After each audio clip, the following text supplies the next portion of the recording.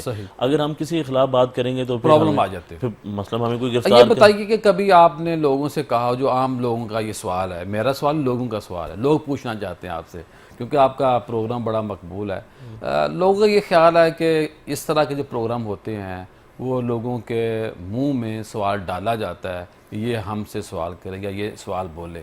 کبھی ایسا کیا کہ جینون ہوتا ہے پروگرام؟ نہیں دیکھیں آج کل جو ہے نا عوام میں بڑا شعور ہے.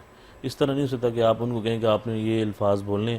آج کل تو سب سے جو مشکل کام ہے کسی کو کہنا کہ آپ 5 منٹ ہمیں دے دیں, ٹھیک ہے. اب مختلف قسم کے لوگوں کو میں نے انٹرویوز کیے. دیکھیں آج کل جو دور ہے وہ ڈیجیٹل کا دور ہے. صحیح. آپ کوئی بھی بات کرتے ہیں, آپ کی ٹویٹر کے اوپر وائرل ہوتی ہے, آپ فیس بک کے اوپر, انسٹاگرام کے اوپر. اب دیکھیں کئی ایسے انٹرویوز ہوئے جو مجھے لگتا ہے کہ فار ایگزامپل سیاستدانوں کے میں نے انٹرویو کیے جس میں خواجہ آصف تھے, ٹھیک ہے. ان سے میں نے سوال کیا کہ آپ ایک موجودہ بڑا پاپولر ہوا تھا جی سوال کیا تھا, تو انہوں نے کہا تھا ہم نے واٹس ایپ کال کی تھی. وہ بھی میں بتا نہیں سکتا پھر آپ کے پروگرام کے لیے کوئی مسئلہ نہ ہو جائے. اس طرح کے مسائل, مسئلہ کوئی نہیں پیدا کرنا, نہ ہم نے آپ کے لیے کرنا پیدا, اور پلیز آپ نے ہمارے لیے نہیں پیدا. نہیں ہاں اس لیے تو میں اس لیے تو بات نہیں کر رہا, اس لیے میڈم کی طرف آ جاتے تاکہ کوئی آپ سخت بات نہ کر دیں, جس سے وہ پروگرام میں ہمارا نہ پرابلم نہ. میڈم رویے کیا ہوتے ہیں, مثبت رویے کا کیا فائدہ ہے, نیگیٹو رویے کا کیا فائدہ ہے, لوگوں کو پرکھنے کا کیا طریقہ ہے, کیا آپ کہیں گے آپ؟ دیکھیں رویے مثبت ہوں یا منفی دونوں ہی زندگی کا حصہ ہیں. نہ آپ منفی کو نکال سکتے ہیں لائف میں سے, اور نہ آپ پازیٹیوٹی کو نکال سکتے ہیں. بہت زیادہ پرچار کیا جاتا ہے آج کل, بہت زیادہ اس چیز کو پروموٹ کیا جا رہا ہے, اور بہت زیادہ اس چیز کو کیا جا رہا ہے کہ جی پازیٹیوٹی پازیٹیوٹی پازیٹیوٹی. جو نیگیٹیوٹی ہے جب تک آپ اس کے اندر سے گزریں گے نہیں, آپ کو پازیٹیوٹی کی ریکگنیشن نہیں ہوگی. ایک بات تو یہ رویے of course human behaviours, human emotions کا ایک کمبینیشن ہے جو بن کے سامنے آتے ہیں, ٹھیک ہے. تو رویے ڈیفینیٹلی بیہیویئرز ہوتے ہیں. وہ آپ کے سائیکولوجیکل کانسیکوینسز بھی ہو سکتے ہیں, مینٹل کانسیکوینسز بھی, آپ کے سچویشنل کانسیکوینسز بھی ہو سکتے ہیں, اور سم ٹائمز فزیکل کانسیکوینسز بھی ہو سکتے ہیں کہ آپ کی طبیعت ٹھیک نہیں ہے, آپ نہیں you don't feel like doing something but you forced to do it. تو what happens is that you don't, کہ بندے کے اوپر کیفیت بدلتی رہتی ہے, تو وہ جو آپ کی کیفیت ہے اس دن وہ ڈیفینیٹلی نیگیٹیوٹی میں جائے گی. آپ کو غصہ آئے گا, آپ سلگش فیل کریں گے, تو آپ دوسرے لوگوں کے ساتھ بھی کچھ بہت اچھے انداز میں شاید بات نہیں کر سکیں گے, and it is very natural. So negativity and positivity, whether it's anger or good behaviors, all is a part of life. تو دونوں جو behaviors ہیں, دونوں ہی جو رویے ہیں, ان دونوں کی جگہ آپ کی لائف کے بیچ میں ہونی چاہیے. اب یہ جب آپ کہتے ہیں کہ جی بالکل ٹھیک ہے کہ کوشش ضرور کریں کہ پازیٹیو زیادہ آپ رہیں, لیکن وہ جو میں آج کل ایک بہت کامن بات کر رہی ہوں وہ یہ کہ یہ جو سویٹ ٹاکس ہوتی ہیں نا, بہت زیادہ پازیٹیو ہیں, جی ہم پازیٹیو ہیں, ہم تو بہت سویٹ اینڈ سوامی ہیں, تو وہ جو بہت میٹھا ہوتا ہے نا وہ بھی کڑوا ہوتا ہے اینڈ پہ. لیکن میڈم میرا کہنا اپنے بارے میں آسان ہے, ہاں اصل چیز تو بس جو دوسرا میرے بارے میں کہے. اور دیکھیے اس کے بارے میں بھی ہم بہت زیادہ یہ کہہ رہے ہوتے ہیں کہ کہ جو لوگ بول رہے ہیں آپ اس کی پرواہ نہ کیجیے. میں نے اس کی بھی ایک پرسنٹیج لوگوں کو اپنی ریسنٹلی میں نے ایک ویڈیو ریکارڈ کیا جس میں نے ایک پرسنٹیج پرووائڈ کی ہے, جس میں یہ بالکل کلیئرلی میں نے بتایا ہے کہ جب آپ دیکھیں کہ لوگوں کی کوئی رائے آپ کے متعلق بلڈ ہو رہی ہے تو آپ 80% ایسے لوگ ہوتے ہیں, ہو سکتا ہے ان کی بیڈ انٹینشن ہو سکتا ہے وہ آؤٹ آف جیلسی آپ کو کرٹیسائز کر رہے ہوں, لیکن 20% آؤٹ آف 100 ایسے لوگ ہوں گے جن کی فیڈ بیک کرٹیسزم نہیں ہوگا بلکہ وہ کنسٹرکٹیو فیڈ بیک ہوگی. تو ہمیں ڈیفینسو نہیں ہونا. خواتین حضرات, پروگرام کا سلسلہ جاری ہے, ملتے ہیں بریک کے بعد. بریک کے بعد خوش آمدید خواتین حضرات. رمضان کی عظمتیں, بہاریں ماشاءاللہ جاری ہیں اور اب بالکل ہم اینڈ پہ آ گئے ہیں. 28ویں سحری میں ہم بیٹھے ہوئے ہیں اور آپ کے علم میں ہمارا یہ جو پروگرام ہے نیوز 1 ٹی وی 1 وسیب کے اوپر ایک وقت میں 3 چینل پر آپ کو دیکھنے کا, ہمیں دکھانے کا شرف مل رہا ہے. اور میڈم اس وقت سب سے بڑا جو مسئلہ ہے ہر بندے کی اولاد ہے کہ میں اپنی بیٹی کی تربیت کیسے کروں, اپنے بیٹے کی تربیت کیسے کروں, اور سب سے پہلے میرا خیال ہے گھر کی فکر ہوتی ہے, ہونی بھی چاہیے.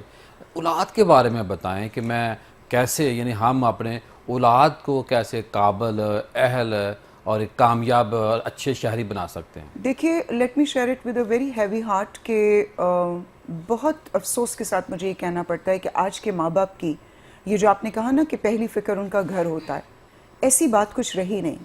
پہلی فکر موبائل ہے. اگر یہ فکر پہلی ہوتی تو آج ہمارے معاشرے کا کے بیچ میں وہ جو ابھی آپ رویوں کی باتیں کر رہے تھے وہ رویوں کے مسائل نہ ہوتے. صحیح, ٹھیک ہے, اور پھر وہ بے راہ روی کے مسائل جو ہیں وہ نہ ہوتے. تو بات یہ ہے کہ بات آپ کی بالکل صحیح ہے کہ ہونی پہلی پریفرنس اپنی فیملی اور اپنے بچے ہی چاہیے. اپنے بچوں کی تربیت بالکل آپ کیجئے, بہت اچھے انداز میں کیجئے, لیکن ایک دفعہ کیا اختیار کیا جائے, ماں باپ کیا کریں؟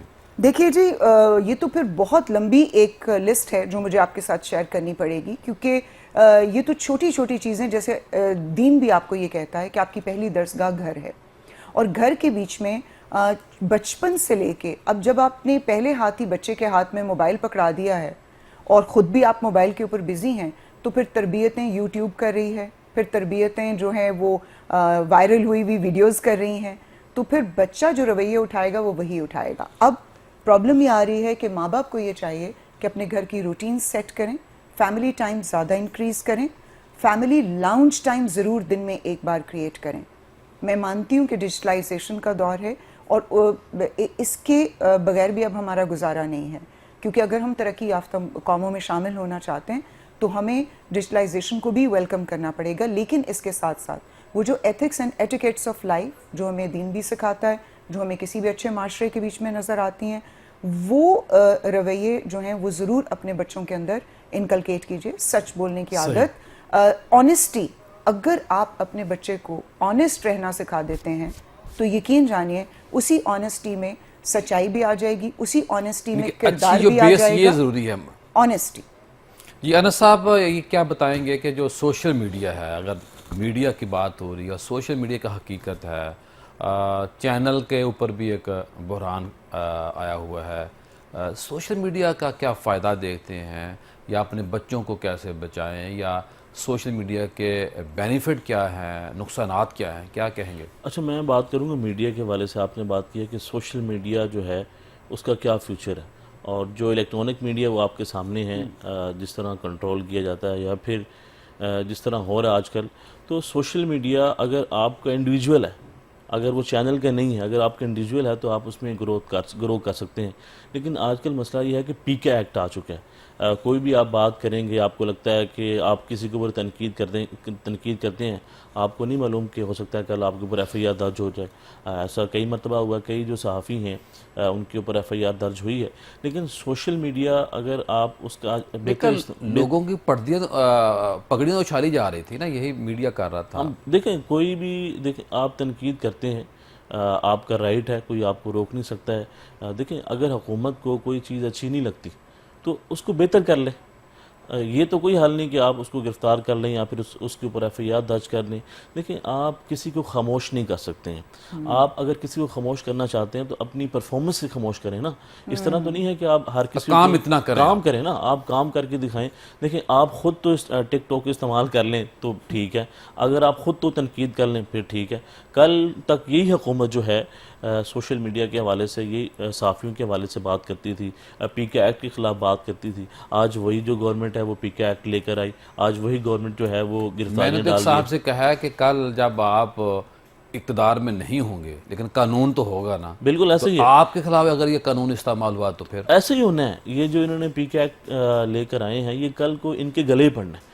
دیکھیں جب پی ٹی آئی کی گورنمنٹ تھی تو وہ بھی پی کے ایکٹ لے کر آ رہے تھے, پھر اپوزیشن میں تھی موجودہ جو حکومت ہے تو انہوں نے حمایت نہیں کی, مذمت کی کہ ایسا نہیں ہونا چاہیے. تو مسئلہ یہ ہے جب بھی کوئی جو جماعت ہے وہ حکومت کے اندر آتی ہے تو تب اس کو تمام ایسی چیزیں ٹھیک لگتی ہیں جس سے ان کو لگتا ہے کہ ہمارے اوپر تنقید نہ ہو سکے. دیکھیں سوشل میڈیا ہے, آپ اس کو روک نہیں سکتے ہیں, ایک حقیقت ہے پوری دنیا کے اندر مانا جاتا ہے. آپ جس طرح امریکہ کے الیکشن ہوا, ایلون ماسک نے جس طرح کمپین کی, تو سوشل میڈیا اگر آپ پرسنلی یوز کریں, اس کا بہتر استعمال کریں تو آپ گرو کر سکتے ہیں, آپ آگے بڑھ سکتے ہیں.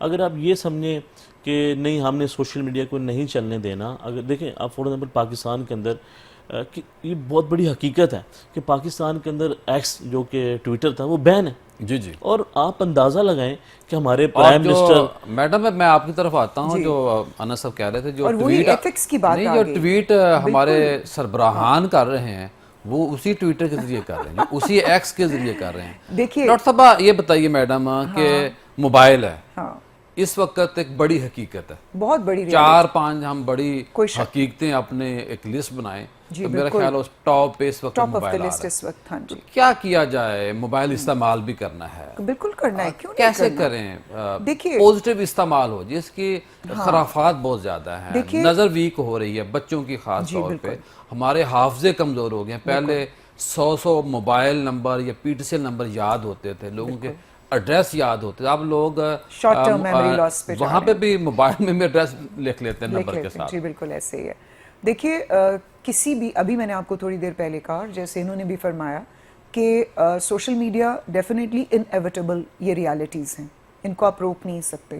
بات یہ ہے کہ اپنی نیشن کی, اپنے بچوں کے, اپنے ارد گرد کے لوگوں کی جب آپ کو ایجوکیٹ کر دیں کہ کوئی بھی انوینشن جب اس دنیا کے بیچ میں آتی ہے تو اگر آپ اس کو اس کے استعمال کا طریقہ سکھا دیتے ہیں. اب بہت زیادہ وقت کا استعمال جو ہے وہ گیجٹس کے اوپر, موبائلز کے اوپر کیا جا رہا ہے, لیپ ٹاپس کے اوپر کیا جا رہا ہے. آپ اگر صرف اپنے بچے کو یا اپنے ارد گرد کے لوگوں کو ایک چھوٹی سی بات سمجھا سکیں کہ پیسہ اور وقت ان کے 3 استعمال ہیں. Choice is yours. Do you want to waste your money and time? Do you want to spend your money and time? Or do you want to invest your money and time? صحیح. تو جب آپ اپنے بچے یا ارد گرد کے لوگوں کو یہ سمجھا دیں گے کہ پیسے اور وقت کو انویسٹ کرنے کا آپ کو واپس فائدہ ہوگا, تو یہ ٹریننگ جب آپ دے دیں گے تو بچے کو یہ معلوم ہوگا کہ 24/7 ایک تو میں نے سیل فون کو استعمال نہیں کرنا. ٹیک فری زونز اپنے گھروں میں کریٹ کیجئے. اپنے پروفیشنل آفیسز کے بیچ میں ایک بہت خوبصورت رواج دیکھ رہی ہوں کہ آفیسز میں دیکھ رہی ہوں کہ ایک جب بریک ٹائم ہوتی ہے تو وہ ٹیک فری زونز انہوں نے آفیسز کے اندر جو کو ورکنگ سپیسز بنائی ہیں وہاں پہ بنے ہیں, جہاں پہ وہ جتنے کولیگز ہوتے ہیں ساتھ وہ بریک کر رہے ہوتے ہیں, ساتھ وہ چٹ چیٹ کر رہے ہوتے ہیں, اور وہاں پہ سیل فونز یا کوئی بھی ڈیجیٹل گیجٹ استعمال کرنے کی اجازت نہیں ہوتی. فیملی لانچ ٹائم میں نے پہلے بھی ذکر کیا, فیملی لانچ ٹائم کو ضرور آپ آبزرو کیجئے اور اس کے بیچ میں اس کو بھی ٹیک فری زون ایریا بنا دیجئے 1 گھنٹے کے لیے. اس میں آپ ایک دوسرے کے ساتھ بات کریں, اور وہی وہ وقت ہوتا ہے. اور سب سے ضروری یہ ہے کہ جب آپ ایکچولی بچے کیوں ان سیل فونز کی طرف زیادہ جا رہے ہیں, پہلے تو ہمیں وجہ پکڑنی ہے. آپ کے 87% children in Pakistan are unheard. نہ ماں باپ ان کی بات سننے کو تیار ہیں, نہ سمجھنے کو تیار ہیں. اسکولوں میں جاتے ہیں, اساتذہ ان کی باتیں سننے کو تیار نہیں ہیں. تو دیکھیے بچے نے اپنا وہ جو مائنڈ اینڈ ماؤتھ میرے دوست کنیکشن بتا رہے تھے جب جی پڑھانے گئے تو ایک لڑکا, اس کو کھانسی آ رہی تھی تو اس نے کہا، کہتے ہیں میں نے کہا کہ یار آپ کی صحت خراب ہے، آپ باہر ذرا چلے جائیں. کہتے ہیں پوری کی پوری جو کلاس ہے وہ ان کو کھانسی آ گئی. یہ حال ہے. یہ اس وقت بچے، مطلب میں دن رات میرا بچوں کے ساتھ گزرتا ہے. وہ کہتے ہیں کہ مطلب بچوں کو چھوڑ دیں. آپ مجھے ایک بات بتائیے، اگر میں آپ سے یہ کہوں کہ یہ 22x22 کا کمرہ ہے اور یہ ایک پلاسٹک کی کرسی ہے، آپ نے اگلے 7 گھنٹے اس کمرے سے باہر نہیں جانا اور اسی کرسی کے اوپر بیٹھنا ہے، اور بیٹھنا بھی تمیز کے ساتھ ہے. جی تو کیا آپ بیٹھ سکیں گے؟ نہیں بیٹھ سکیں گے. پھر میں آپ سے یہ بھی کہہ دوں کہ اب ٹیچرز کیا ہیں کہ وہ یہ بولتی ہیں کہ جی میری بات سنو، میری بات کو سمجھو، جو میں کہہ رہی ہوں وہ لکھو، جو میں کہہ رہی ہوں وہ پڑھو، جو میں... اب جس انسان کے ساتھ آپ بات کر رہے ہیں ان طلبہ کا اپنا ایک ذہن ہے، تو بچوں نے پھر اپنا اسکیپ جو ہے وہ فائنڈ آؤٹ کیا موبائل فونز کے اندر. تو جی انس موبائل صاحب سے کیا فرمائیں گے اسکیپ آپ کا آخر میں؟ یہی طریقہ ہے. میں تو یہ کہنا چاہوں گا کہ ہر چیز کے 2 امپیکٹ ہیں، ایک نیگیٹو ہے، ایک نیگیٹو اور ایک پازیٹیو ہے. پازیٹیو، بالکل. تو سوشل میڈیا کو اگر آپ پازیٹیو امپیکٹ میں یوز کریں گے تو آپ کو فائدہ حاصل ہوگا. لیکن اگر آپ نے تنقید بھی کرنی ہے تو ایسے الفاظ کا چناؤ کریں تاکہ کسی کی دل آزاری نہ ہو. تو سوشل میڈیا سے انکار... پیکا نہ لگے. ہاں اب تو ہر طرف پیکا پیکا ہی ہے. تو آپ سوشل میڈیا سے انکار تو نہیں کر سکتے ہیں. تو ہمیں دیکھیں پوری دنیا آگے بڑھ رہی ہے آئی ٹی کی فیلڈ کے اندر، تو پاکستان کے اندر بھی اس کے اندر روکنا نہیں چاہیے چیزوں کو. جس طرح ٹویٹر ہے اس کو بین کیا ہوا ہے، اس کو بین نہیں کرنا چاہیے تاکہ ہم آگے بڑھ سکیں، پاکستان جو ہے گرو کر سکے. اگر ہم آج اس نیچ پہ پہنچے ہوئے ہیں کہ ہم یہ سوچنے پر مجبور ہیں کہ پاکستان آگے کیوں نہیں بڑھ پا رہا، پاکستان کے آج حالات کیسے ہیں، پاکستان کی معیشت کہاں پہ کھڑی ہے. آج بھی ہم IMF کی طرف دیکھتے ہیں، آج بھی پاکستان کے اندر دیکھیں پچھلے 2 سال میں تقریباً 20 لاکھ پاکستانی پاکستان چھوڑ کے چلے گئے. ٹھیک بات ہے. 20 لاکھ پاکستانی، اور اس میں نوجوان بھی ہیں، اس میں اسکل ورکر بھی ہیں، اس میں ڈاکٹرز بھی ہیں.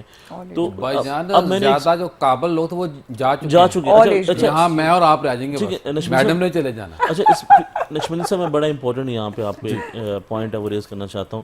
تو میں نے نا ایک سوال کیا، منسٹر ہیں پنجاب کے رانا سکندر حیات صاحب، ایجوکیشن منسٹر. میں نے ان سے سوال کیا، میں نے کہا بڑی تیزی کے ساتھ برین ڈرین ہو رہا ہے پاکستان کے اندر، تو کیا کہتے ہیں پاکستان کے جو سرمایہ جو نوجوان ہیں وہ پاکستان سے باہر جا رہے. تو وہ میں سے الجھ پڑے، کہتے ٹھیک ہو رہا ہے.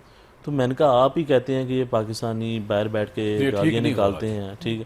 تو میں نہیں، وہ انہوں نے مجھے کہا جی آپ کو پتہ نہیں. تو میں نے پھر ان کو ساری ڈاکومنٹ دکھائے، تو وہ کہتے ہیں جاتے ہیں تو جائیں، ہمیں کوئی فکر ہی نہیں ہے.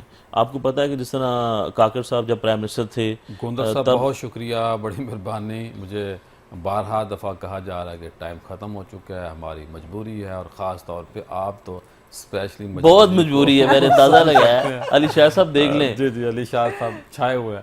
خواتین حضرات پروگرام کا سلسلہ جاری رہے گا، یا ہم نے بریک لینی، اور بریک کے بعد آج کا جو ہمارا خوبصورت پینل ہوگا، علماء کی مجلس سجے گی، اور دوبارہ جب آپ سے بات ہوگی تو بڑی مفید آپ سے آج گفتگو ہوگی. سوال بڑے جاندار، موضوع بڑا طاقتور. ملتے ہیں بریک کے بعد. خوش آمدید خواتین حضرات. رمضان کی عظمتیں، بہاریں ماشاءاللہ جاری ہیں، اور اب بالکل ہم اینڈ پہ آگے ہیں. 28ویں سحری میں ہم بیٹھے ہوئے ہیں، اور آپ کے علم میں ہمارا یہ جو پروگرام ہے نیوز 1 TV 1 وسیب کے اوپر ایک وقت میں 3 چینل پر آپ کو دیکھنے کا، ہمیں دکھانے کا شرف مل رہا ہے. اور میں اب سیکنڈ لاسٹ تقریباً ہمارا پروگرام ہے، کیونکہ میں تیسرے یا چوتھے روزے کہہ چکا ہوں کہ اس سال 29 روزے ہونے ہیں. اب دیکھیے کہ میری یہ جو گفتگو تھی 29 روزوں کی، یہ کہاں تک درست ہوتی ہے. خواتین حضرات، رمضان کی جو بہاریں ہیں وہ بنیادی طور پہ لوٹ رہے ہیں. لاہور کی میں بات کر رہا ہوں، جو شہر اعتکاف میں منہاج القرآن کے تحت جو ماشاءاللہ ہزاروں کی تعداد میں لوگ موجود ہیں. ہزاروں سے مراد یہ جو 27ویں شب گزری ہے اس میں کئی گنا زیادہ لوگ تھے، اور 15,000 تو فکس خواتین ہیں. 15,000 خواتین و مرد ہیں، 5,000 خواتین فکس ہیں، اور 10,000 مرد ہیں. اور مجھے یہ پتہ چلا کہ ماشاءاللہ الحمدللہ 27ویں شب جو گزری ہے، اس شب کے اندر بہت بڑی تعداد ایک آئی جو چلی گئی، اور ایک بہت بڑی وہ تعداد ہے جو یہاں 3 دن کا مزید اعتکاف کریں گے. اور میں یہاں شیخ الاسلام ڈاکٹر طاہر القادری صاحب، ان کے صاحبزادگان کو مبارکباد پیش کرتا ہوں، کہ پوری ٹیم کو مبارکباد پیش کرتا ہوں، اور یہ بہت بڑا انعام ہے منہاج القرآن کا جو وجود ہے، کیونکہ اس سے اسلام کو فائدہ ہوا ہے۔ میں یہ سمجھتا ہوں کہ جو منہاج کا کام ہے طاہر القادری صاحب کی ذات کی بات ہوتی ہے تو یہ اللہ کی بارگاہ میں مقبول ہیں، کیونکہ اتنا بڑا کام مقبولیت کے بغیر مشکل ہوتا ہے، ناممکن ہوتا ہے۔ آج ہمارے جو مہمان ہیں وہ بہت اچھے مہمان ہیں۔ اب موضوع ہم نے جو چنا ہے بہت اہم موضوع ہے، وہ موضوع یہ ہے کہ رمضان کے بعد کی زندگی، اور پروگرام کے آخری حصے میں ہم نے آپ سے بات کرنی ہے کہ شوال کے 6 روزے ہیں، حدیث شریعت ہمیں اس حوالے سے کیا کہتی ہے۔ اور آج کے موضوع کے لیے ماشاءاللہ پیر طریقت بشیر احمد یوسفی صاحب موجود ہیں، بڑے باپ کے بڑے صاحبزادے ہیں، سجادہ نشین ہیں، منیر اسلام حضرت پیر طریقت رہبر شیخ پیر منیر احمد یوسفی صاحب علیہ رحمہ کی ذات کے ہم مقروض ہیں، ان کے ہم نے بچپن سے ہاتھ چومے ہیں، ان کی ذات کا میں نہیں شاہد ہوں کہ ماشاءاللہ کس طرح انہوں نے دن رات دین کا کام کیا۔ اگر اسی پہ بات ہوتی رہی تو ہمارا ٹائم ختم ہو سکتا ہے۔ پھر صاحب آپ کی آمد کا بہت شکریہ۔ ان کے ساتھ موجود ہیں مفتی سید علی رضا شاہ صاحب، ماشاءاللہ آپ کا سیالکوٹ سے تعلق ہے، وہاں 2 مساجد میں جمعہ پڑھاتے ہیں، بہت پیاری گفتگو کرتے ہیں، بڑے اچھے انداز میں گائیڈ کرتے ہیں اور لوگوں کو اپنی گفتگو سے قائل بھی کر لیتے ہیں۔ خواتین حضرات، اب میں چلتا ہوں اپنے سوالات کی جانب۔ میں پیر صاحب سے پوچھوں گا کہ بہتر ہے پیر صاحب پہلے ہی بتائیں کہ ہمیں شوال کے روزوں کے بارے میں شریعت کیا کہتی ہے، کیونکہ 6 روزے ہیں شوال کے، کیا فرمائیں گے آپ؟ بسم اللہ الرحمن الرحیم، الصلاۃ والسلام علیکہ یا سیدی یا خاتم النبیین۔ محترم پیر ضیاء الحق نقشبندی صاحب، حضرت جابر، حضرت سبحان، حضرت ابو ایوب، حضرت ابو ہریرہ، حضرت عبداللہ بن عمر رضی اللہ عنہم، ان اصحاب سے مروی حدیث شریف ہے نبی اکرم صلی اللہ علیہ وسلم کی کہ جس نے رمضان المبارک کے روزے رکھے اور پھر اس کے بعد شوال کے 6 روزے رکھے، وہ ایسے ہے جیسے زمانہ بھر کے اس نے روزے رکھے ہیں۔ اور دوسری احادیث میں اس طرح بیان کیا گیا کہ جس نے رمضان کے بعد شوال کے 6 روزے رکھے، وہ ایسا ہے جیسے پورا سال وہ روزے کی حالت میں، کیونکہ فرمایا نیکی کا ثواب 10 گنا ہو جاتا ہے، تو 30 روزوں کا ثواب 300 روزوں کے برابر، اور 6 روزوں کا ثواب 60 روزوں کے برابر، یعنی پورا سال ہی ایسے گزرے گا جیسے اس نے روزے کی حالت میں گزارا۔ سبحان اللہ۔ اچھا، اس میں عوام الناس کے اندر کچھ بے چینی ہوتی ہے۔ یاد رکھیں، یکم شوال کا روزہ نہیں رکھ سکتے ہم، عید کا روزہ نہیں رکھنا، ممانعت ہے بالکل۔ اور عید ایک دن 3 دن نہیں، جی ایک دن یکم شوال یہ ہے، اور اسی طرح عید الاضحیٰ کے 4 یوم جو ہیں 10 11 12 13، ان 5 دنوں میں اسلام نے منع کیا روزہ رکھنے کا۔ اس کے علاوہ جو اگلا دن ہے 2 شوال سے لے کر آخری دن تک، اس روزوں کو ہم جس طرح مرضی ترتیب کے ساتھ پورا کر لیں، 6 اکٹھے رکھ لیں، پیر اور جمعرات کا کر کے رکھ لیں، یا کچھ پہلے رکھ لیں پھر 2 بعد میں رکھ لیں، اس میں 6 پورے کر لیں، 6 پورے مہینے میں، جو کیونکہ 29 یا 28 دن باقی ہوں گے۔ بعض لوگ یہ بھی کہتے ہیں جس نے عید سے اگلے دن روزہ نہ رکھا وہ نہیں رکھ سکتا۔ یہ نبی اکرم صلی اللہ علیہ وسلم نے کوئی پابندی نہیں لگائی، پورے 1 مہینے کا پیکج دیا ہے کہ انسان پھر جو اس نے پورے مہینے روزے رکھے ہوئے کہ اگر کوئی بندہ بلا وجہ روزہ رکھ لیتا ہے خدا نہ خواستہ عید والے دن، اس کو روزہ توڑ دینا چاہیے، گناہ وہ روزہ بھی ہے ہی نہیں ہے، وہ ہے ہی نہیں ہے۔ میں نے کہا اگر کوئی رکھ لیتا ہے، جی اب وہ لاعلمی کی طور پہ اگر کوئی ایسا کرے، اللہ اس جدید دور میں ایسا ہونا نہیں چاہیے، کیونکہ یہ شیطان کے بارے میں آتا ہے کہ وہ اس نے اپنے آپ کو بھوکا پیسا رکھا ہوتا ہے، پھر وہ لوگوں کو دیکھتا ہے تو وہ کھانا شروع کر دیتا ہے، تو عید کے دن کا روزہ نہیں ہے۔ سید علی رضا صاحب کیا فرمائیں گے؟ نفس کو برائیوں سے روکنا ہے، اور رمضان کا اختتام ہونے والا ہے، رمضان کے بعد والی جو زندگی ہے اس کو ہم کیسے ریگولر بنیاد پر، ریگولر سے مراد کہ جس طرح ہم ماشاءاللہ ایک ہمارا ذہن ایک ماحول بنا ہوا تھا نیکی والا، رمضان کے بعد ہم کس طرح اس برکت کو قائم رکھ سکتے ہیں، اس نعمت کو اپنے وجود پہ طاری رکھ سکتے ہیں؟ بسم اللہ الرحمن الرحیم۔ پیر صاحب بہت شکریہ، اور آپ کی پوری ٹیم، نیوز 1، ٹی وی 1، وسیب چینل، سب کو میں مبارکباد پیش کرتا ہوں رمضان المبارک کی ان پرکیف گھڑیوں میں، جنہوں نے تبلیغ دین کا خوبصورت فریضہ سر انجام دیا۔ اللہ تعالیٰ آپ کی پوری ٹیم کو خیر و برکت عطا فرمائے۔ آمین۔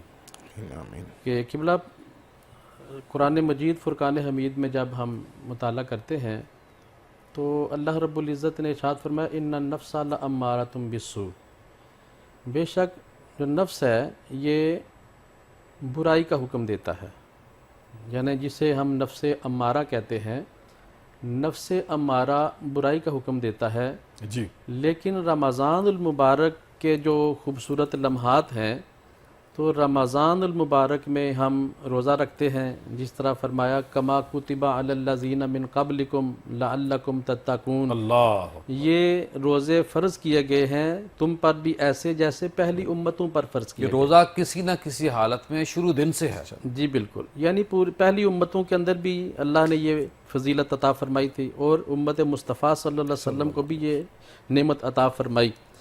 تو روزہ جو ہے یہ اپنے آپ کو ایک خاص وقت سے لے کر خاص وقت تک بھوک اور پیاس سے، یعنی کھانے اور پینے سے روکنے کا نام ہے۔ تو جب انسان روزہ رکھتا ہے تو اس کا نفس امارہ کمزور ہوتا ہے۔ صحیح۔ آپ دیکھیں کہ اگر یہ جو فن والے ہیں، بعض لوگ جو ہیں ریاضت جو کرتے ہیں، جی یہ جو بعض سرکس والے ہیں تو اپنے ان کے بڑے بڑے جانور ہیں، بڑے بڑے خونخوار جانور ہیں، تو وہ اپنے جانوروں کو بھوکا رکھ کے ان کو رام کرتے ہیں، ان کو مطیع اور فرما بردار کرتے ہیں، جیسے ہاتھی ہے، ریچھ ہے، باقی جانور ہیں سرکس کے اندر، ان کو ایک بھوکا رکھ کے تو ان کی ٹریننگ کی جاتی ہے۔ تو اسی طرح بندہ مومن کو بھی بھوکا رکھ کے تو نفس امارہ کو کمزور کیا جاتا ہے۔ صحیح۔ نفس امارہ جب کمزور ہوتا ہے تو پھر انسان کو نیکی کے کاموں میں آسانی پیدا ہوتی ہے اور انسان برائی سے دور ہوتا چلا جاتا ہے۔ شاہ صاحب یہ جو آپ نے مثال دی بڑی اچھی دی ہے۔ میرا خیال ہے جو جانوروں کی بات ہے وہ تو سارے کے سارے جانور عام ہو جاتے ہیں، ٹھیک ہو جاتے ہیں، سارے کے سارے انسان کیوں نہیں ٹھیک ہوتے؟ حضور کتنا بڑا لمحہ خوبصورت، فکری ہے۔ بڑا اچھا آپ نے سوال کیا ہے۔ نبی پاک صلی اللہ علیہ وسلم کا ایک فرمان ابھی میرے ذہن کی تختی پر آیا۔ حضور علیہ الصلوۃ والسلام نے ارشاد فرمایا من صام رمضان ایمانا و احتسابا غفر لہ ما تقدم من ذنبہ وما تأخر، جس نے رمضان المبارک کے روزے رکھے ایمان اور احتساب کی حالت میں، اللہ تو اللہ رب احتساب۔ العزت اس کے پچھلے گناہ بھی معاف فرما دے گا، اس کے آئندہ والے گناہ بھی اللہ تعالیٰ معاف فرما دے گا۔ حضرت کعب رضی اللہ تعالیٰ عنہ کی بڑی خوبصورت بات مجھے یاد آئی۔ جی آپ فرماتے ہیں کہ جس نے روزے رکھے اس نیت کے ساتھ کہ میں رمضان کے روزوں کے بعد ترک گناہ کر دوں گا، اللہ ہر قسم کی خطاؤں کو ترک کر دوں گا، تو آپ فرماتے ہیں کہ یہ وہ شخص ہے کہ جس کو اللہ نے بلا حساب و کتاب معاف کر دیا ہے، اس کو جنت کا پروانہ عطا فرما دیا ہے۔ اللہ تو یہ تو قبلہ خوش قسمت لوگ ہیں وہ جو رمضان کے روزے احتساب کی حالت میں رکھتے ہیں۔ اور آپ کا دوسرا جملہ ہے، آپ فرماتے ہیں کہ جس نے اس نیت سے روزے رکھے کہ میں روزے رکھ رہا ہوں، بڑی مشکل سے یہ مہینہ گزار رہا ہوں، روزے کے بعد میں اپنے نفس کو راضی کر لوں گا، گناہ کر لوں گا، تو آپ فرماتے ہیں کہ اس کے روزے پھر اس کے منہ پر دے مارے جائیں۔ اللہ۔ خواتین حضرات پروگرام کا سلسلہ جاری ہے، ملتے ہیں بریک کے بعد۔ خوش آمدید خواتین حضرات، رمضان کی عظمتیں بہاریں ماشاءاللہ جاری ہیں، اور اب بالکل ہم اینڈ پہ آگے ہیں، 28ویں سحری میں ہم بیٹھے ہوئے ہیں، اور آپ کے علم میں ہمارا یہ جو پروگرام ہے نیوز 1 ٹی وی 1 وسیب کے اوپر ایک وقت میں 3 چینل پر آپ کو دیکھنے کا، ہمیں دکھانے کا شرف مل رہا ہے، اور مستقل مزاجی ہے، اس کو قائم رکھنے کا، اس کو اختیار کرنے کا، اس کو نافذ کرنے کا، اس کو اپنے اوپر طاری کرنے کا طریقہ ہمیں بتائیں۔ صوفیہ نے تو ماشاءاللہ پوری کی پوری زندگی کو اسلام کے لیے وقف رکھا، اور آپ دیکھیے کہ صوفیہ وہ صوفیہ ہیں کہ جنہوں نے کبھی اپنی زندگی کے اندر تہجد کو قضا نہیں ہونے دیا۔ کیا فرمائیں گے آپ؟ جی قبلہ پیر صاحب، گزارش یہ ہے کہ جو رمضان المبارک کے اندر ہم نے نیکیوں کا ایک سلسلہ شروع کیا زائد، ویسے تو سارا سال ہی جو چیزیں فرض ہیں وہ فرض ہیں، جی، لیکن چونکہ رمضان میں ہر چیز کا اجر اللہ تعالیٰ نے 70 گنا سے لے کے 700 گنا سے بھی زائد رکھا ہوتا ہے، صحیح۔ تو ہم زیادہ اس میں توجہ کرتے ہیں، زیادہ قرآن کی تلاوت کرتے ہیں، زیادہ درود و سلام پڑھتے ہیں، کثرت کے ساتھ استغفار کرتے ہیں، غرباء کی مدد کرتے ہیں۔ جس طرح آپ دیکھ رہے ہیں پاکستان سمیت دنیا بھر میں لوگ راشن کی صورت دل میں کھول کے دے رہے ہیں۔ سب دے رہے ہیں، لیکن اس کا ہمیں یہ اپنے اندر احساس رکھنا چاہیے کہ جو کام ہم اس مہینے میں کر رہے ہیں نا نیکی کے زائد، ان کو ہم تسلسل بھی رکھیں. صحیح بات. اور جس طرح ہم قرآن مجید کی اگر روزانہ عام دن رمضان میں 1 سپارہ پڑھ رہے ہیں تو کم از کم 1 پاؤ آدھا سپارہ عام بھی پڑھیں. اور جو نمازیں ہیں یہ بہت بڑا ایک ہمارے لیے المیہ بنتا جا رہا ہے کہ ہم نے شاید نمازوں کو صرف رمضان کے لیے فرض سمجھ لیا ہے، حالانکہ رمضان روزوں کی فرضیت کا مہینہ ہے، نماز سارا سال ہی ہے. تو اگر ہم سارا سال ہی اپنی نیکیاں اور کرتے بندہ کسی بھی حالت میں ہو، یعنی کہ بیمار ہو پھر بھی نماز کا حکم ہے جی. اگر کھڑے ہو کے نہیں پڑھ سکتے بیٹھ کے پڑھیں، بیٹھ کے نہیں پڑھ سکتے تو لیٹ کے پڑھ لیں، اگر کچھ بھی نہیں کر سکتے تو اشاروں سے، آنکھوں کے اشاروں سے اپنے دل کی نیت کے ساتھ بھی ہم نماز پڑھ سکتے ہیں.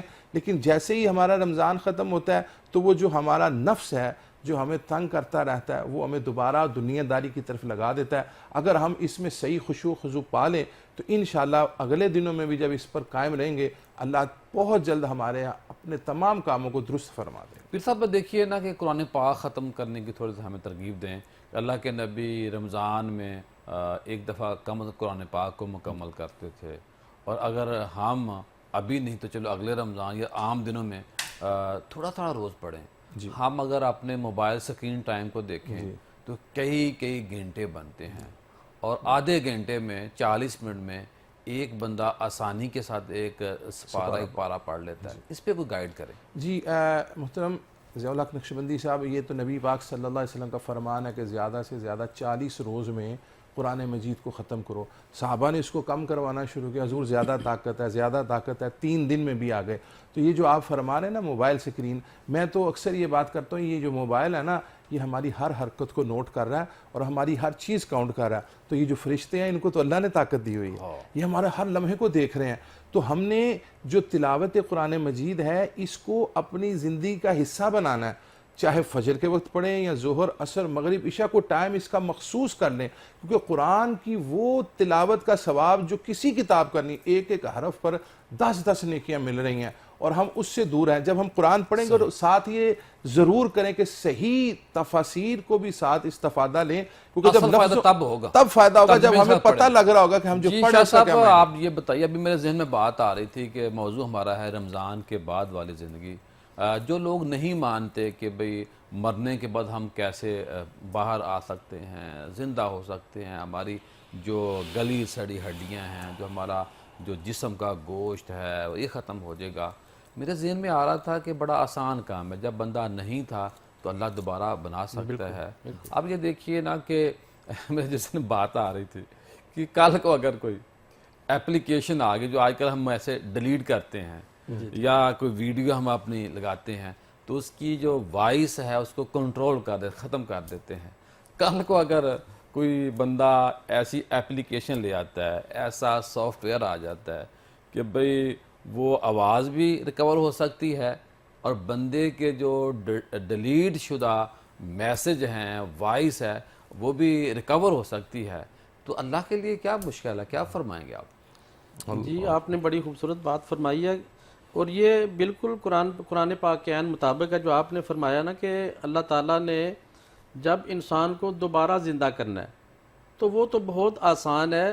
اصل اگر ان لوگوں کی ذہنیت کے اعتبار سے دیکھا جائے تو اصل مشکل یہ ہوتا ہے کسی چیز کو پہلی دفعہ پیدا کرنا، پہلی دفعہ کسی چیز کو بنانا. جی تو جو اللہ پہلی دفعہ کسی چیز کی تخلیق فرما رہا ہے، میسج ڈیلیٹ تو ہو گیا، لکھا تھا نا پہلے، وائس ہم نے اسی طرف آ رہا ہوں. جی تو جو اللہ پہلی دفعہ کسی چیز کو تخلیق فرما لیتا ہے اس کے لیے دوبارہ اس کو زندہ کرنا کوئی مشکل نہیں ہے. آئی ٹی کے لوگوں کے لیے اس کو ریکور کرنا وہ تو آسان کام ہے. اور قبلہ میں عرض اور کر رہا ہوں جو انقلاب اے آئی برپا کر رہی ہے اس وقت، اور حضور میں عرض کر رہا ہوں کہ یہ جو آپ فرما رہے ہیں نا کہ وقت آئے گا، بلکہ اب یہ ایسی اپلیکیشنز ہیں جو آپ کے میسج ڈیلیٹ ہو چکے ہیں وہ بھی واپس آ جاتے ہیں، جو وائس میسج ڈیلیٹ ہو چکے ہیں وہ بھی واپس آ جاتے ہیں.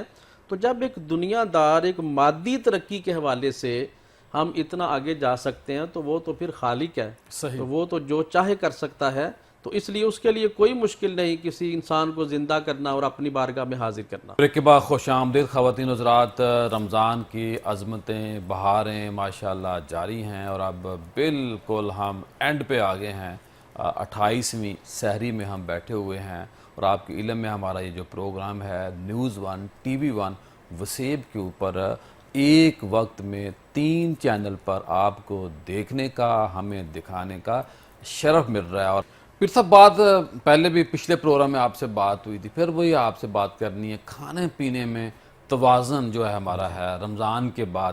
اگر ہم سحری کے ٹائم کھاتے ہیں تو مغرب کی اذان تک ہم زندہ رہ سکتے ہیں۔ جی بالکل۔ تو اگر ہم صبح 8 بجے یا 9 بجے ناشتہ کریں اور اس ناشتے کو پھر ہم مغرب تک لے دیں، درمیان میں ہلکا پھلکا لے لیں، یہ تو آسان کام ہے۔ وہ جو سحری کا کھانا تھا وہ 4-5 گھنٹے بن جاتے ہیں پھر صاحب۔ اس لمبے ٹائم کے دوران ہم کچھ نہیں کھاتے تو جی لیتے ہیں، زندہ رہ لیتے ہیں۔ جو میں کہنا چاہتا ہوں تھوڑا ٹائم بچتا ہے، 7, 8, 9 بجے ناشتہ کریں۔ اس پہ کوئی طریقہ بتائیں کہ جب ہم تھوڑا کھائیں گے وضو برقرار رہے گا، اور نمازی بننے کا سب سے جو آسان طریقہ ہے وہ باوضو رہنا، کیا فرمائیں گے؟ جی قبلہ پیر صاحب، پچھلے پروگرام میں بھی اس پہ تھوڑی سی میں نے آپ سے ڈسکس کی، اور میں پھر آپ کو اپنا ذاتی ہی تجربہ بتا دیتا ہوں کہ انسان اگر 2 وقت کا کیا 1 وقت کی بھی روٹین بنا لینا، اور ساتھ جو اللہ تعالیٰ نے ہمیں اتنی بڑی نعمت پانی کی دی ہے اس کو انٹیک کرتا رہنا جسم سے، تو یہ سارے فضلات کو بھی نکال دیتا ہے اور انسان کو توانائی بھی بحال کر دیتا ہے۔ اگر ہم 2 وقت کا کھانا جو آپ فرما رہے ہیں اس کو ہم روٹین بنا لیں، ایک صبح 9-10 بجے کے قریب اور ایک شام کو عشاء سے پہلے، یہ بڑا اہم مسئلہ ہے۔ ہم نے سوچا ہوتا ہے کہ 1 وقت کا کھانا کھانا ہے، کھانا کھا کے ہم لیٹ گئے ہیں۔ اب وہ جو لیٹ گئے ہیں تو ہم نے اپنے جسم پر ظلم کیا۔ ہمیں کھانا جو رات کا کھانا اب تو پیر صاحب ریسرچ آ گئی ہے، ڈاکٹر کہہ رہے ہیں کہ اللہ کے نبی نے کہا تھا کہ کھانا کھانے کے بعد بیٹھنا، تھوڑا چہل قدمی کر لیں۔ اب ڈاکٹر جو پہلے منع کرتے تھے ان کی یہ نئی ریسرچ آئی ہے کہ کھانا کھانے کے فوری بعد کچھ قدم چلنا چاہیے۔ جی قبلہ پیر صاحب، یہ تو اسلام کی بنیادوں پر ہی ساری جدید سائنس ہے نا جی۔ تو ہم نے جو اپنے جسم کو توازن رکھنا ہے نا، یہ رمضان نے ہمیں ایک پریکٹس دے دی ہے۔ کوشش کریں کہ اپنی زندگی میں 2 وقت کا کھانا، وہ صحت مند کھانا، بازاری چیزیں اور غیر معیاری چیزوں سے پرہیز کریں، کیونکہ ہمارا جسم ٹھیک ہے تو ہماری روح ٹھیک ہے، اور اگر جسم ٹھیک نہیں رہتا تو پھر عبادتوں میں، ہماری توجہ میں وہ خشوع و خضوع ختم ہو جاتا ہے۔ پھر اپنے جسم کی اور اپنی طاقت کے اوپر ہی بندہ پریشان رہتا ہے کہ میرے سے رکوع نہیں ہو رہا، سجدہ نہیں ہو رہا۔ اور یہ چیزیں اگر انسان کنٹرول کرنا چاہے تو اللہ تعالیٰ اس کو پوری طرح اس میں کامیاب کرتا ہے، اس میں کوئی کمی نہیں ہوتی۔ شاہ صاحب یہ بتائیے کہ روزہ رکھنے کے بعد بندہ یہ سمجھتا ہے کہ اب میں نے جھوٹ نہیں بولنا، غیبت نہیں کرنی، نہ سننی ہے، کسی پہ بہتان نہیں لگانا، اس عمل کو ہم روزوں کے بعد کیسے برقرار رکھ سکتے ہیں؟ کیونکہ رمضان میں تو اللہ کا شکر ہے ہم نے احتیاط کر لی، اب اس پہ برقرار رہنا ہے، برقرار رہنے کا کوئی طریقہ بتائیں۔ بسم اللہ الرحمن الرحیم۔ قبلہ، انسان اگر اپنی ذات پہ غور کرے تو انسان 2 چیزوں کا مجموعہ ہے، ایک اس کا جسم ہے اور ایک اس کے اندر روح ہے۔ جسم جو ہے یہ اللہ تعالیٰ نے اس کی بھی خوراک ہے، اور جو روح ہے روح کی بھی خوراک ہے۔ جسم کی خوراک یہ پھل سبزیاں، یہ اناج، یہ جسم کی خوراک ہے، اور روح کی غذا یہ اللہ کی عبادت، نبی پاک علیہ الصلوۃ والسلام پر درود و سلام، اطاعت، فرما برداری، روزہ، یہ ساری روح کی غذا ہے۔ تو انسان اگر غور کرے تو انسان اگر جسم کے لیے کوشش کرتا ہے، جو انسان اپنی جسمانی صحت کی طرف توجہ دیتا ہے تو جسمانی طور پر وہ طاقتور ہو جاتا ہے۔ جو روحانی صحت کی طرف توجہ کرتا ہے، اپنے باطن کی طرف توجہ کرتا ہے، تو اللہ تعالیٰ اس کو باطن کی ترقی عطا فرماتا ہے۔ تو روزہ ایک ایسی چیز ہے جو کہ تمام اخلاق حسنہ کا مجموعہ ہے، اطاعت خداوندی، بردباری، نیکی، پارسائی، عبادت و ریاضت، یہ روزے کی وجہ سے پیدا ہوتی ہیں۔ جب انسان اللہ تعالیٰ کی رضا کے لیے روزہ رکھتا ہے اور اللہ کی طرف متوجہ ہوتا ہے تو یہ ساری چیزیں پیدا ہوتی ہیں، اور جب یہ چیزیں پیدا ہوتی ہیں تو پھر جو رذائل ہیں، جو حسد ہے، بغض ہے، کینہ ہے، نفرت ہے، عداوت ہے، یہ ساری چیزیں دور ہوتی چلی جاتی ہیں۔ تو انسان جب روزے کی حالت میں ہوتا ہے تو پھر یہ 1 مہینے کی پریکٹس کے بعد وہ اتنا مضبوط ہو جاتا ہے، ذمہ داری محسوس کر رہا ہوتا ہے، پھر اتنا وہ مضبوط ہو جاتا ہے کہ وہ اخلاق حسنہ کو اپناتا چلا جاتا ہے اور اخلاق جو رذیلہ ہیں ان کو چھوڑتا چلا پیر جاتا صاحب جو اچھا ورکر ہوتا ہے نا، وہ اگر کسی کام کی اونرشپ لے لے، ذمہ داری لے لے، وہ سمجھے کہ یہ میرا ذوق ہے، میرا شوق ہے، اس کو میں نے اسی طرح کرنا ہے جس طرح کرنے کا حق ہے. اور میرا خیال مومن کا بھی یہی ترہ امتیاز ہوتا ہے. پیر صاحب کیا فرمائیں گے اس حوالے سے کہ جو بندہ کرے پوری دیانتداری ایمانداری کے ساتھ کرے، تو اگر انسان جو ہے، جو مسلمان ہے، جو مومن ہے، وہ یہ طے کر لے کہ یار روزوں میں تو میں نے یہ کام چھوڑ دیے تھے، میں کم کھاتا تھا، کم سوتا تھا، زیادہ ذکر اذکار کرتا تھا، تو اس کو میں نے جاری رکھنا ہے. اسلاف نے تو بڑی محنت کی، بڑے طریقے، بڑے فارمولے بتائے. کیا فرمائیں گے پیر صاحب؟ جی قبلہ پیر صاحب، انما الاعمال بالنیات، یہ ہمارے ہر معاملے کا جو دار و مدار ہے وہ ہماری نیت پر ہے. جب ہم نیت بنا لیتے ہیں تو اچھی نیت پہ تو اللہ تعالیٰ نیت پر ہی اجر شروع کر دیتا ہے. جی. تو اب ہم نے آئندہ جو آنے والے وقت ہیں اس میں ہم نے اپنے آپ کو اس نیکی پر استقامت کے ساتھ چلانا. جیسے اللہ تعالیٰ نے بہترین استغفار کا ذریعہ ہمیں دیا ہے، اور ذکر لا الہ الا اللہ، یہ دو ایسی چیزیں ہیں کہ جس کے بارے میں نبی اکرم صلی اللہ علیہ وسلم کا فرمان ہے، جو لا الہ الا اللہ کا ذکر کرتا ہے اور استغفار کثرت سے کرتا ہے، اللہ اس کے لیے مصیبتوں میں آسانیاں دے دیتا ہے، اس کے رزق میں اضافہ کر دیتا ہے، اور زبان بھی پاک رہتی ہے، دل بھی پاک رہتا ہے، فکر بھی پاک رہتی ہے. اور جو بندہ دن میں 70 مرتبہ استغفار کرتا ہے، اللہ تعالیٰ اسے آخرت کے غم سے نجات دے دیتا ہے، اسے فکر ختم ہے. کیونکہ اس کی اللہ کے نبی خود توبہ کرتے 70 بار. دیکھیں جو ہر ایک حدیث چیز سے 100 دفعہ پاک بھی ہے، آتا ہے. 100 دفعہ بھی کی حدیث ہے کہ جب انسان استغفار کرے گا اللہ اس کے قلب کو پاک کر دے گا. اور نبی اکرم صلی اللہ علیہ وسلم نے استغفار اور ذکر الہی کا کثرت سے حکم اس لیے دیا کہ یہ دل کو بھی پاک کرتا ہے، یہ ذہن کو بھی پاک پڑتا ہے، اور زبان کو بھی. اور پھر سب سے اہم بات جو میں یہاں پہ عرض کرنا چاہتا ہوں کہ ہم نے آج معاشرے کے اندر ایک ترتیب بنا لی ہے، جیسے 2-4 بندے بیٹھے ہیں، غیبت، چغلی، بہتان، فیشن بن گیا. اس سے بہتر ہے کہ ہم اپنی زبان کو جو کہتا ہے نا اور سناؤ، اور بس پھر وہ شروع ہو جاتے ہیں، اور پھر وہ اور سناؤ میں ہم اپنے اعمال تباہ کر رہے ہیں، اپنی زندگیوں کی دار و مدار خراب کر رہے ہیں. سر شاہ صاحب آخر میں چند کلمات نوازیں. کہ بلا یہ رمضان شریف کے متعلق ہمارے جو اسلاف کا طریقہ کار تھا، آخر میں پیغام کے طور پہ عرض کرنا چاہتا ہوں. رمضان المبارک سے 6 ماہ پہلے وہ رمضان کی تیاری شروع فرما دیتے، اللہ اپنے آپ کو تیار کرنا شروع کر دیتے کہ اللہ کا مقدس مینار ہے. اور پھر جب رمضان گزر جاتا ہے تو پھر 6 ماہ اللہ کی بارگاہ میں استدعا کرتے رہتے ہیں، دعائیں کرتے رہتے ہیں کہ باری تعالیٰ ہمارے رمضان کے روزے اور عبادات اپنی بارگاہ میں قبول فرما. حضرت علی رضی اللہ تعالیٰ عنہ کے حوالے سے بڑا خوبصورت فرمان میں پڑھ رہا تھا. آپ یہ مراسلہ جاری فرماتے رمضان المبارک کے اختتام پر. آپ فرماتے کہ جن کے روزے اللہ تعالیٰ کی بارگاہ میں قبول ہو گئے ہیں ان کو مبارک ہے، اور جن کے روزے اللہ کی بارگاہ میں مقبول نہیں ہوئے میں ان کے ساتھ تعزیت کرتا ہوں. اللہ بہت شکریہ شاہ صاحب، اللہ آپ کو سلامت رکھے. یہ بہت اچھی گفتگو آج ہوئی اور بڑے اچھے لیول پہ آج ہم نے بات کرنے کی کوشش کی تاکہ ہم اس بات کا خیال رکھیں کہ روزے تو جا رہے ہیں، رمضان تو جا رہا ہے، اس کے بعد کیا کرنا. خواتین حضرات آپ کے علم میں ہے کہ ماشاءاللہ الامین اکیڈمی، الامین فاؤنڈیشن جو ہے ہماری، وہاں پہ روزانہ کی بنیاد پر پورا مہینہ اللہ پاک نے یہ ہمارے اوپر احسان اور کرم فرمایا کہ ہم نے پورا مہینہ سحر اور افطار کا اہتمام کیا. کل ماشاءاللہ احمد نویس صاحب ہمارے ناروال سے دوست ہیں، بھائی ہیں، وہ تشریف لائے. کل ماشاءاللہ ان کی طرف سے سحری افطاری کرائی گئی. اور احمد نویس صاحب ہمارے دوست بھی ہیں، بھائی بھی ہیں، جان جگر بھی ہیں. اور جب وہ دعا کرا رہے تھے تو بڑا مجھے سکون ملا. میرے پاس جو مہمان آتے ہیں تو میں ان سے ہمیشہ کہتا ہوں کہ دعا آپ کریں، کیونکہ آپ مہمان ہیں. میزبان کے حق میں جب مہمان دعا کرتا ہے تو اللہ پاک زیادہ کرم فرماتا ہے. کل دوبارہ آپ سے ملاقات ہوگی. السلام علیکم.